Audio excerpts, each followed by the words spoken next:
जनतन times में आपका स्वागत है। मैं हूं सादिक अली। आज हमारे साथ में हैं मुंब्रा के बहुत ही कद्दावर नेता और वेल क्वालिफाइड महेंद्र कुमलेकर साहब। महेंद्र कुमलेकर साहब 2014 में 2014 में राष्ट्रवादी पार्टी में थे, 2014 में, और 2017 तक, 2014 से 2017 तक आप राष्ट्रवादी पार्टी में थे। लेकिन 2017 में जब नगर सेवक का चुनाव का समय आया तो कुमलेकर साहब उस टिकट के हकदार थे, लेकिन इनको पार्टी ने टिकट नहीं दिया। तो महेंद्र कुमलेकर साहब एमआईएम पार्टी में शामिल हो गए और एमआईएम पार्टी ने इनको टिकट दिया और उनके टिकट पर ये नगर सेवक का चुनाव लड़े और बहुत ही कम वोटों से पीछे रह गए। तो कुमलेकर साहब फिर आप जो है एमआईएम को छोड़ करके फिर उसी पार्टी में आ गए। तो इस पर यानी आपने क्या फैसला लिया कि आपको फिर इसी पार्टी में आना पड़ा? देखो, 2017 में मुझे नकारा है राष्ट्रवादी को। मैं एमआईएम से लड़ा और मैं देख चुका था कि डॉक्टर जितेंद्र आवाज साहब जिन्होंने इतना काम मुंब्रा में किया है कि लोग उनके सिवा किसी और को लाइक कर ही नहीं रहे जी, राष्ट्रवादी पार्टी को ही लाइक कर रहे। तो ये सोच कर मैंने भी जितेंद्र आवाज साहब का साथ देने का सोचा और मैं फिर से जितेंद्र आवाज साहब को सीधा चला गया और उनको कहा कि मुझे आपको ज्वाइन करना है और आपके साथ काम करना है। नहीं, मेरा कहने का मतलब है पार्टी ने आपको 2017 में जब टिकट नहीं दिया और आप कुछ ही वोटों से पीछे रह गए, फिर आपने फिर से राष्ट्रवादी पार्टी में फिर शामिल हुए, तो आपको क्या लगने लगा क्या कि बिना जितेंद्र अवार्ड के हम कुछ नहीं कर पाएंगे? जितेंद्र आवाज सबके काम उतने हैं ना कि जिसका काम है उसका ही नाम बोलता है।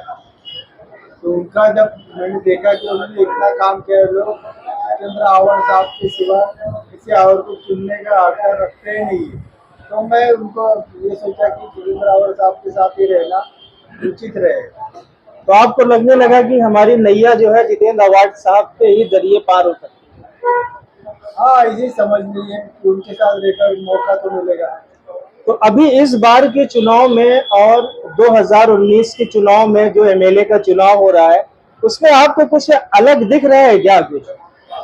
देखो, 2009, 2014 और 2019 ये तीनों चुनाव जितेंद्र आवाज साहब ने एकदम आराम से जीत लिया। जीते नहीं, कंटेस्ट किया था। तो आगे कोई ऐसा विरोधी नहीं था, कोई ऐसा विरोधी नहीं था। विरोधी नहीं था। इस बार क्या हुआ है कि नजीमुल्ला के रूप में साम दाम दंड तीनों बाजू से ताकतवर नेता उनके सामने, उनका ही चेहरा उभर कर आया है और वो मुस्लिम होने के साथ साथ मुंब्रा में थोड़ा मुस्लिम लोगों की सिंपत्ति उसके साथ जाते हुए दिख रही है। लेकिन अब विचार की जैसा ऐसा जोर चल रहा है, अब ऐसा नहीं लग रहा है कि जितेंद्र आवाज साहब कहीं कमजोर है। जितेंद्र आवाज साहब लगभग लाख वोट से जीतने की आशंका लगती है।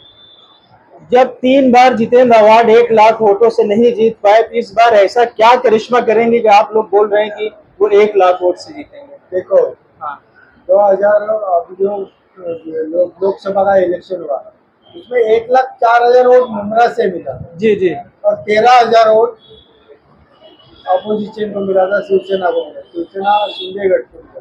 और उसी गढ़ का उम्मीदवार यहाँ मुंब्रा से लड़ रहा है नजीमुल्ला, और वही वही फिर से पॉलिटिकल लड़त हो रही है कि मुस्लिम समाज वन साइड मोदी आगे मतलब बीजेपी शिवसेना और राष्ट्रवादी आघाड़ी बना, उनका जो महायुति बनी है उसको आघाड़ी के उम्मीदवार जितेंद्र आवाज साहब फाइट करेंगे और वही 1,04,000 वोट जो मिले थे उससे भी थोड़े बढ़कर वोट मिलने की आशंका है।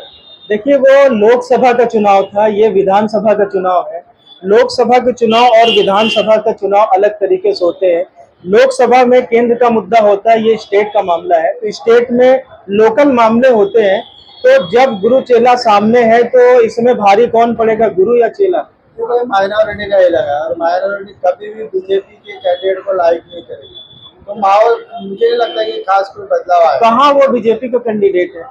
बीजेपी अलायंस लड़ रहे अरे वो पॉलिटिकल एडजस्टमेंट है।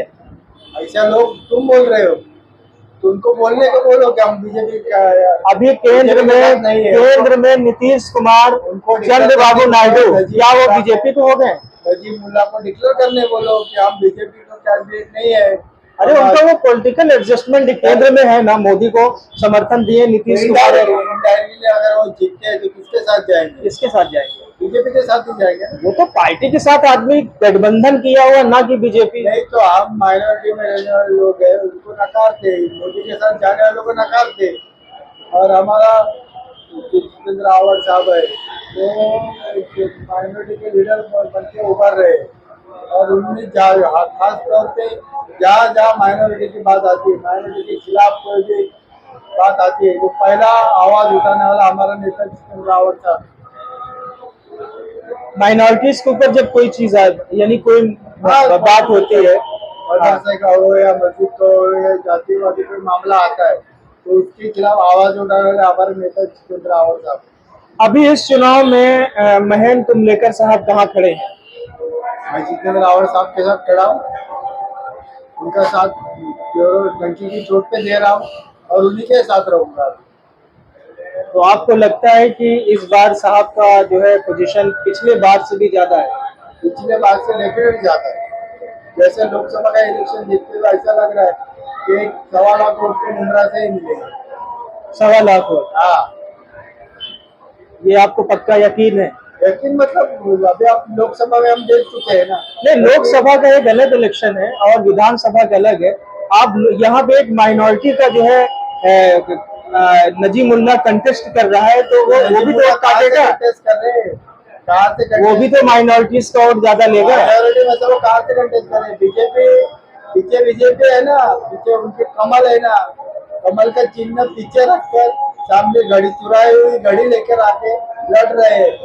तो अपने पिताजी को धोखा देने वाले अजित पवार साहब, और थाना में इस विधानसभा क्षेत्र में अपने गुरु को धोखा देने वाला चेला, ये जो लड़त होने जा रही, अपने गुरु को धोखा देने वाला चेला, तो कौन भारी पड़ेगा? आप बताओ, माइनॉरिटी बीजेपी के साथ जाएगी क्या अपने नेता के साथ जाएगी? ये थे महेंद्र कुमलेकर साहब। महेंद्र कुमलेकर साहब का कहना है कि इस बार साहब की जीत पिछले बार से भी ज्यादा शानदार होगी और वो अच्छे वोटों से जीतेंगे। आप देखते रहिए जनता टाइम्स और हमारे चैनल को सब्सक्राइब करें।